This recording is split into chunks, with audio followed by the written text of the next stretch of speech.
Welcome to This Explainer. Okay, today we are diving into something, well, honestly, it's a pretty terrifying reality. We're talking about the default 40-year financial path that, the vast majority of people are just blindly walking down. We're going to break down some literally eye-opening insights from legendary financial thinkers and really unpack the deeply flawed conventional wisdom around money, work, and retirement. So let's just jump right in because, wow, the reality of where this default path leads is truly staggering. $50,000. Now, I know what you might be thinking, but no, this is not a starting salary. This is actually the average American's total savings after 4 full decades of labor. Just let that sink in for a second. After 40 years of showing up on someone else's schedule, building someone else's vision, and essentially making someone else's mortgage payment using the equity of your own time, the average result is less than 50 grand. At any reasonable withdrawal rate, that lasts, about 2 years before it's completely gone? And you know what the genuinely disturbing part is? People watch the numbers decade after decade, they feel the drift, and they just do nothing meaningfully different. Now, you might look at that outcome and think to yourself, wow, the system is completely broken. But actually, scratch that. That's the wrong conclusion. The system is not broken at all. It's actually working exactly as designed. It's just, it's not designed to work for you. It's literally designed to keep you functioning within it.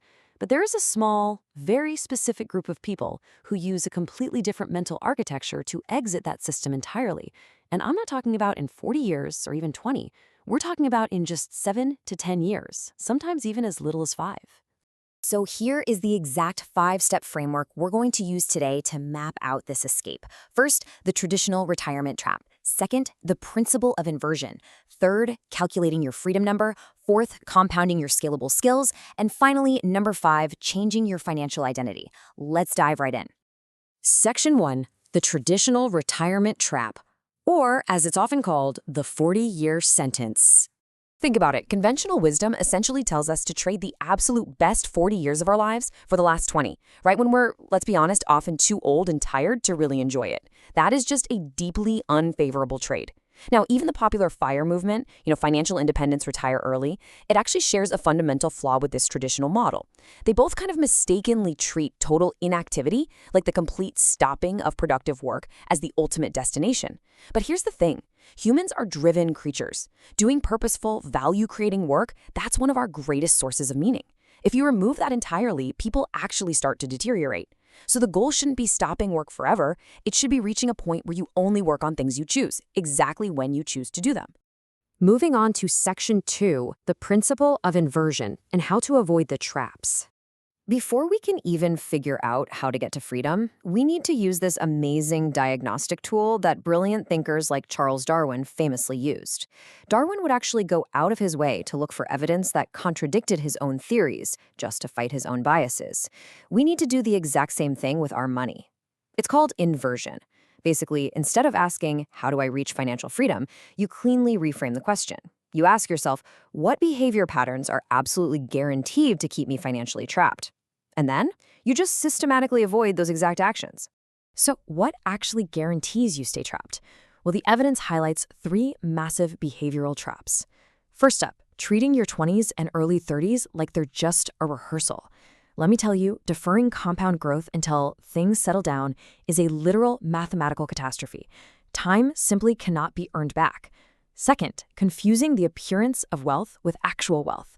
Financing a shiny new car at a high interest rate or throwing a luxury vacation on a credit card, those aren't signs of prosperity. They're basically the tuition costs of performing wealth, which completely prevents actual wealth from ever arriving. And third, spending your limited time on scalability-limited work, where you're just endlessly trading hours for dollars. If you can just avoid these 3 super common traps, you are automatically miles ahead of the vast majority of people. Okay, Section 3, calculating your freedom number and completely redefining the destination. All right, so we need to completely shift the goal here. Instead of trying to accumulate this impossible static mountain of cash, like a daunting $1.25 million that literally takes decades to build, we need to define a highly achievable, dynamic monthly baseline. This right here is your freedom number. It's your essential floor. We're talking housing, food, transportation, basic insurance.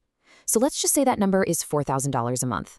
When you can cover those basic essential costs with scalable income, you dramatically compress your timeline to freedom. We're talking down to just 5 to 10 years. And if we're being totally honest with ourselves here, a huge chunk of our typical monthly spending really isn't a necessity. Notice how much of this budget is eaten up by identity maintenance. 40%. That's literally the cost of participating in a social performance. The other massive lever here is housing, which typically takes up about 30%. Think about it. If you use creative arrangements, like say buying a multi-unit property and renting out the others to drop your own housing costs to zero, your freedom number shrinks massively. And when that happens, your timeline to escape the system, it accelerates exponentially. Now, to actually pull this off, you have to completely reframe your thinking. Do not think of this as sacrifice or deprivation. Honestly, if you feel deprived, you're going to grow resentful and probably just quit. Instead, think of it as temporary sequencing. You are deliberately front-loading discomfort. It's like you're compressing 3 to 5 years of strategic discomfort into an investment that returns absolute, permanent autonomy and choice over the entire rest of your life. Pretty amazing trade-off, right?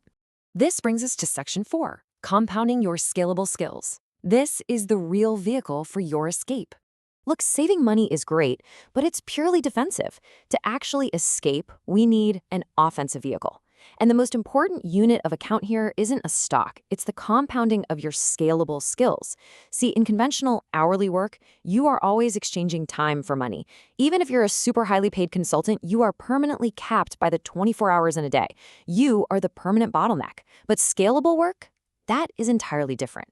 You completely decouple your time from your output. You build an asset, like a software system, a body of content, maybe a brand. It takes the exact same amount of effort to reach 500 people as it does to reach 500,000. There is literally no income ceiling. So, you might be wondering, how do you actually choose what to build? Well, it absolutely must meet 3 strict criteria. First, it has to be scalable, meaning it's not capped by your physical hours. Second, it must be learnable through deliberate, really obsessive practice over a 1 to 3 year horizon. And third, and seriously pay close attention to this one, it must play directly to your actual, specific, natural strengths. Please do not fall into that cultural trap of constantly trying to fix your weaknesses. If you're terrible at managing people, but you are amazing at analyzing complex ideas, lean entirely into the analysis. Exploit your natural arena. Now, we definitely have to manage expectations here, because honestly, this is where most people fail. The timeline for this kind of transformation usually spans about 5 years. Year 1? It's basically a desert, minimal reward and maximal doubt. You will very likely make 0 money. But listen, the system isn't failing. You're simply building capability. In year 2, you'll start to see noticeable improvement. By year 3, the transformation becomes totally apparent, and those skills start compounding across different domains. And by year 5, you've built durable income and genuine freedom that is just extremely hard for any newcomer to replicate. Which brings us to our 5th and absolutely most critical section, changing your financial identity. This is the true key to execution. Here's the truth. You can have all the math and all the skills perfectly laid out, but if you're relying on daily, finite willpower to execute this, you will fail. You absolutely have to change your identity before you change your behavior. Think about it. If you're constantly telling yourself, I'm trying to be disciplined, then every single purchase is this painful, exhausting battle. But if you fundamentally believe, I am the kind of person who doesn't spend money on things that don't advance my freedom, well, you aren't fighting a daily battle at all. You're just being yourself. You have to make this path feel completely normal in your own mental environment. So, how do we do that? Here are the practical steps to actually trigger that identity shift. First, you need to read obsessively. You're building a latticework of mental models, a cross-disciplinary understanding that makes every single decision you make so much more precise. Second, immerse yourself in the case studies and the evidence that this path is actually achievable. Eventually, the standard 40-year plan will start to look like the strange choice. And third, you just have to start. Start imperfectly, today, with whatever resources you currently have. Which leads me to this crucial point, and it's a bit of a stern warning from the sources we've explored in this explainer. You can be incredibly well-informed about a life you are not actually living, but consuming content about financial freedom without changing your actual daily behavior, it's completely useless. As the saying goes, knowledge without execution is not wisdom. It is simply an expensive hobby. And that leaves us with one final, pretty provocative thought. The gap between the people who actually achieve early financial freedom and those who merely want it. It isn't intelligence, it's not privilege, It is simply the willingness to take a concrete, imperfect step today. So looking at all the evidence we've covered, you really have to ask yourself, are you the kind of person who acts on what is mathematically and practically possible? Or are you the kind of person who just watches others do it? That's a decision only you can make. Thank you so much for joining me for this explainer, and I highly, highly encourage you to take that first step today.